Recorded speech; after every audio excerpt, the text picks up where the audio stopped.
Hi folks, welcome to the Prepared Homestead. This is Travis. Thank you all for stopping by to watch. Well, we're about ready to get some storms here. We've had a little bit of pop-up showers today, but just west of us, there's some severe thunderstorm warnings, and that front is moving towards us. I don't think it'll be too severe, but we may get a good downpour, a good heavy downpour. So if you're in the area, and if you are, you would know what area I'm speaking of. Those of you that are in kind of my area usually know.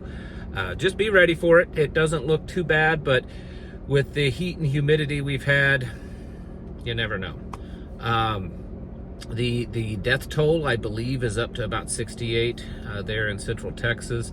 And I just saw moments ago a news report that another wall of water is coming down the Guadalupe River.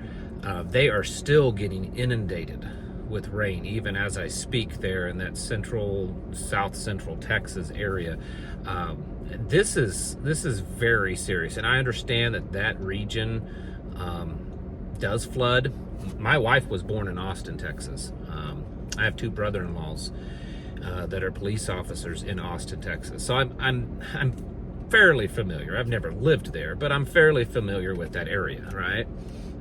So I understand that it's not unusual for these hill country areas, valleys, to flood. In fact, it's maybe one of the most flood-prone areas in the U.S. when it comes to flash flooding. But this is serious stuff. I mean, they're getting just dozens of inches of rain in some places, kind of unheard of. So, you know, it's a massive tragedy. It is absolutely a massive tragedy, and we need to continue to pray for those families that have been affected by this. I also want to point out that to be cautious, because anytime this kind of stuff pops up, you know, especially like this, when there's a tragedy that pops up, and there's one that just really kind of tugs at your heart, and this one is definitely doing that. You know, the initial reports was a church camp, youth camp got kind of washed away, and multiple people perished in that, including young people. This one is that kind of thing. Here's what you have to watch out for: is people that are frauds. Yeah, people that will take advantage of you, try to get you to donate money, you know, all kinds of stuff. So I just want to put that out. Anytime there's this kind of really tragic type of event, that it brings out a lot of emotion with people. Unfortunately, there are people that are going to do bad things. So just want to, I'm not saying don't help, don't give. I'm just saying be cautious. You know, do your homework. You know, this is something, you know, if you're able to give, if you're able to go down there when we, you know, start to find out more of what's going on. I know I've checked some of the resources, contacts that I know, and honestly right now they're not even sure what all they need, from what I'm hearing. That there are teams in the surrounding areas that haven't even been called up because they don't even know where to put people. I'm sure it will get to that point, so we'll find out. Also, continue, as hard as it is emotionally, to watch this, because again, this is a learning experience. I know it's tragic, but it is a learning experience, and it can give you some insight of what you may have to deal with. And you know, if you live in an area that could potentially be prone to this kind of stuff, and you might say, yeah, but we don't get that kind of rain. Well, maybe you would if there was weather modification going on around you. It's very possible, you know. So what would happen if where you lived got 20, 30 inches of rain in a very short amount of time? Could it do something similar to that? Possibly. A lot of you would say yes. So make sure that your preparations are starting to think about this. If you're part of a little group, team, mag, whatever, you know, community group, CERT team, you should be doing some training on this kind of stuff, because it is serious. It doesn't happen often, but when it does, it is extremely tragic and devastating. So anyways, I just wanted to mention those things. Yeah, I think it is time for me to switch parties. I'm tired of partying like it's 1999. As some of you aren't old enough to understand that, and that's really sad because it makes me feel very old. But most of you get that. No, I think that the majority of the world, and even the prepping world, is partying to a certain extent. What I mean, they're doing things, they're preparing, they're having fun, they're whatever, for things that very likely won't happen. That doesn't mean you don't prep for them. I mean, that's what we do as preppers. We prep for things that may not happen. But what I'm saying is that they're partying like the things that they're planning for are going to happen, but yet the things that are more likely to happen, they're not doing anything for it.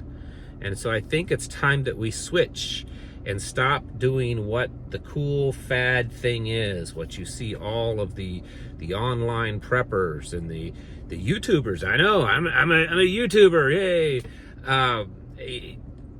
That fad, because you see, I've been involved in this this lifestyle long before YouTube was ever a thing, and so I have seen it progress and morph, and watch what has become the popular cool thing to do as a prepper, as a homesteader. And while it may be fun, or it may, whatever, a lot of times it's not what is probably necessary or what is most likely going to happen. Now, I know that many of you about right now are going to say, you fooled us. We thought you were going to talk about switching from the Republican Party to Elon Musk's party.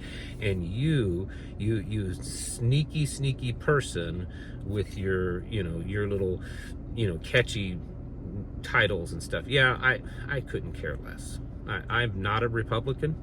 I'm an independent. I'm a strong constitutional conservative with a good healthy dose of libertarianism, small L libertarianism. So yeah, it's whatever. The parties are all part of the big psyop anyways, to make you believe, oh, you've got to vote for this evil because this evil's way worse. It's a scheme. Anyways, so yeah, I'm guilty of that, of making you think I was going to talk about that. But seriously, we need to caution ourselves. And I have been victim of this. I've been guilty of this. I have been guilty of this myself, of reading something or watching something and allowing my imagination to run wild. And that's really cool. And yes, I need to do that. Only to realize later on that, wait a minute, this doesn't really make much sense. And I'm not here to pick out any necessarily specific things, and I'm certainly not here to pick on anyone in particular. Especially in the YouTube world, certain things sell and certain things don't. Certain things get your views and others don't. A lot of times the things that I feel are really important to talk about, or that I feel that are, uplifting or whatever, hardly get a view. And then when I say make the videos that are sensational, that, the World War III is going to happen, they get lots of views. And it's weird because then people in the comments on the World War III stuff, oh, don't you ever make any uplifting homesteading videos or blah, blah, blah. Well, yeah, I do, just no one watches them. It's part of the algorithm. And that's part of the big key to this. And it's not just YouTube. I'm just using YouTube as an example because it's kind of the hub in a lot of ways of the modern prepper homesteader movement. You have to understand that you and I, if you're watching YouTube, if you're on Twitter or X or whatever, if you're on Facebook, if you're on any social media, and I don't care if it's Truth Social or the far left or whatever, any type of online activity in the end is controlled by a certain level of algorithms. And it may not be to be nefarious. It could just be because it makes the hosting company more money, right? YouTube is not in the business so that you can have free speech or that you can watch all the different things, that you want to watch. They're not in the business of helping you fix your car so that they can show you a video on how to do it. They're in the business of making money. Okay? And I know you could say, well, you're in the business of making money too. But trust me, I don't make a lot of money on here. And if I wanted to make money, which I have made in the past, good money, I know how to do it, but I don't want to sell my soul. I'm more interested in speaking the truth than making lots of money. I've turned down many offers over the years because I felt like it was not the right place for me. But anyways, we have to understand that the algorithm controls that. And so I want you to be cautious when you are learning. You're watching things, whether it's news stuff, just stuff that's happening in the world, how to, what you should prepare for. If you're starting to see patterns and stuff, and you're starting to see that the people that you're watching are kind of all going in the same direction, it doesn't necessarily mean it's good, but it doesn't mean it's bad. But just start asking yourself. The point is that don't be a lemming. Don't follow the Pied Piper just because, well, this guy must know what he's doing because he's got a lot of viewers. I've told you before, don't just listen to me because I make YouTube videos. I'm not any smarter than you. I don't have any greater knowledge than you. I'm still learning. I haven't perfected anything yet. Just because I've been prepping for well over half of my life doesn't mean that I'm a master at it by any means. I have some ideas and I share them. I have some opinions on things going on in the world today and I share them. You need to figure out things for yourself. This is what independence is about, folks. I mean, we just was supposed to be celebrating this just a few days ago. And so a lot of times the stuff that you're getting online, even if it's good things, it is controlled in a certain way because that's what sells, Think of it this way, and I'm not knocking any of these people, and I'm not going to name any names, but I'm not knocking any of these people online that do this, but like the gun tubers, the guys that are the gun YouTube folks, that kind of started out as kind of sort of prepping and pro-gun, right? It was just people that were talking about guns, talking about prepping, what type of guns and stuff, and it was more of an educational thing, and then the views started going up, and then it kind of switched to where it's just crazy content and cool content with all the high-speed stuff. And then here's the thing, for those of you that's been around a while, in the last 10-15 years, and I believe very, very much because of YouTube and other places like YouTube, this whole tactical industry has erupted to where there's all kinds of gadgets and cool things and stuff for your firearms. I can remember, I'm old enough to remember that if you wanted to customize your firearm, you pretty much had to go buy and find old Army surplus stuff and kind of make it work. A lot of these gadgets and attachments and cool stuff just didn't exist. And so we have to understand that, and so the point that I was trying to get with that is that a lot of people, that's their big focus now. Well, we've got to have this cool stuff. You're not going to be able to protect yourself if you don't have a $1,500 AR-15. You're not going to be able to protect yourself if you don't have this really cool, red dot, or no, now those aren't cool. You got to have this, infrared. Oh, no, those aren't cool. We got to have this. We got to have that. If you don't have this particular sling or this particular foregrip or, stock or all this kind of stuff, or no, it's got to be this caliber, not this caliber. And people get obsessed with it. And I think they lose the focus of, do you know how to use it? Does it function properly? Do you feel confident in using this weapon, especially under very adverse conditions? And I know it sounds like I'm picking on guns. I love guns. I enjoy shooting them. I always have. I've been this way my whole life, but I think it's a really good example. It's also helping me, I think, prove my point, is that be cautious about the direction your preparations are, the directions of how you're doing things, what your goals, what your plans are, and really how you think. I think that the internet itself has manipulated people's opinions probably more so than anything else in modern times. Sorry, radio's making noise, staticky. And we have to be aware of that. You know, when you're researching information, maybe it's good information. Maybe it's just the information that the search engine wants you to have. And I know that a lot of you say, well, don't use Google.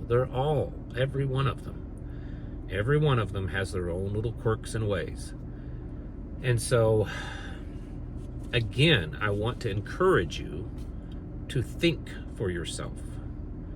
And when you hear an idea of like, this is what you should do, or this is what's going on, or this is how you should prepare, think about it. Really use your noggin. I mean, the Father gave you that for a reason.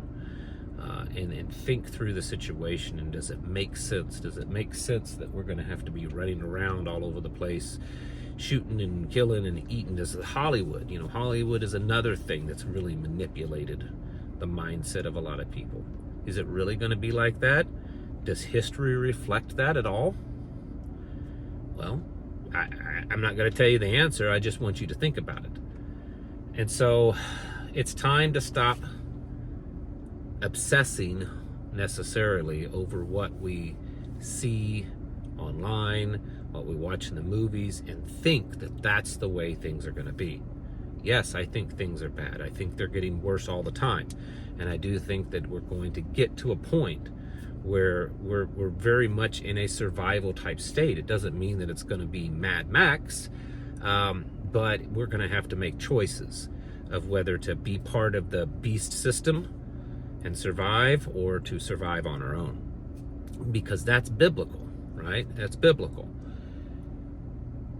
But many times, I think that some of the stuff that's being talked about and the ideas being pushed, I kind of often wonder how much of that is a really good idea, or how much of it is it just to sell something.